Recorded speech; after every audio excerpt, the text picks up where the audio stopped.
Hello guys, welcome to my channel where we understand why do animals behave the way they behave. Today we'll be talking about this one specific animal that is found in Africa and weighs just around 12 kgs.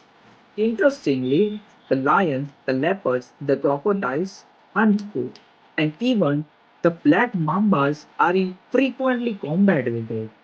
But surprisingly, it walks away in a single piece. Not sometimes, but every time.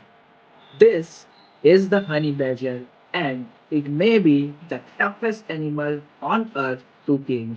And today, I'm going to tell you why exactly is that so. So stay tuned.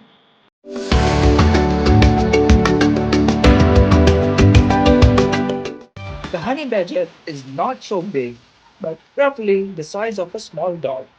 It shares its habitat with some mega carnivores and some of the most venomous snakes on Earth.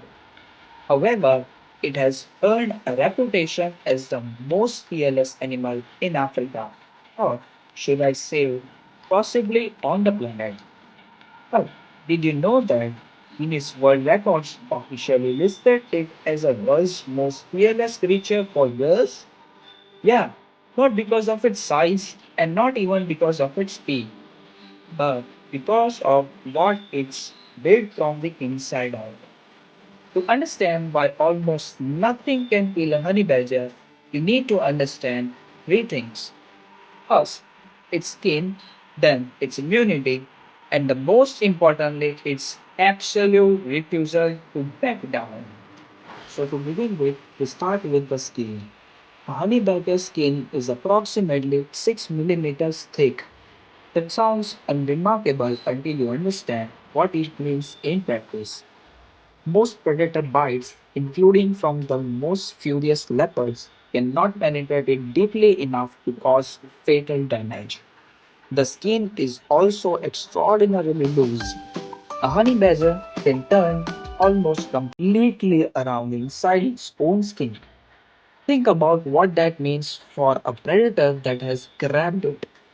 The moment a predator gets a grip, the honey badger rotates inside that grip and attacks back directly, immediately, and without any hesitation.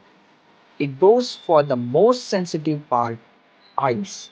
Then it goes for the other sensitive areas it can reach. It bites with a force disproportionate to its size. And most predators, even the large ones, decide the honey badger is simply not worth the damage it will do in return.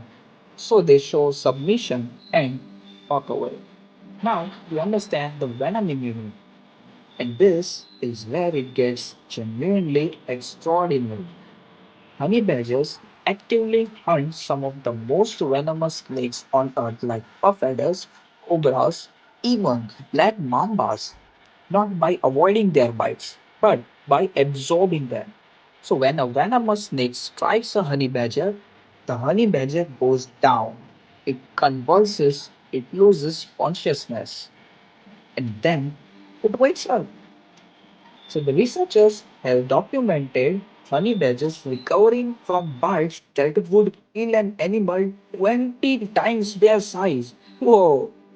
The exact mechanism is still being studied, but the honey badgers appear to have evolved specialized nicotinic acetylcholine receptors that neutralizes neurotoxic venom the same way mongoose do. So, in plain terms, the cells have just literally changed shape so the venom cannot bind to them properly. They evolved a biological lock that venom cannot pick, and once they wake up, they finish eating the snakes. But perhaps the most remarkable thing about the honey badger is not something physical at all. It is behavioral. Honey badgers have been filmed stealing kills directly from lions, chasing leopards off their own food, walking directly toward a pack of hyenas, and the hyenas moving aside. That, my friend, is our John Wick of Africa. This is not recklessness. Researchers believe it is calculated. The honey badger has learned through thousands of generations that aggression is its best defense, that backing down invites more attack, and that the cost of fighting back is always lower than the cost of running away. While the impala survives by running and the octopus survives by hiding, the honey badger survives by making every single predator ask itself one question: is this really worth it? And the answer is undoubtedly no. To conclude, the honey badger does not survive because it is the strongest or the fastest or the most dangerous. It survives because it has made itself genuinely not worth attacking. Skin that cannot be pierced, venom that cannot bind, and a temperament that refuses categorically to be a victim. In the world designed to kill it, the honey badger simply decided not to die. So the next time we meet, our other survivor is the animal that has no armor, no venom resistance, and has no aggression. And yet, it may be the most sophisticated escape artist in the animal kingdom. Subscribe and stay tuned so don't miss it. Till we meet again.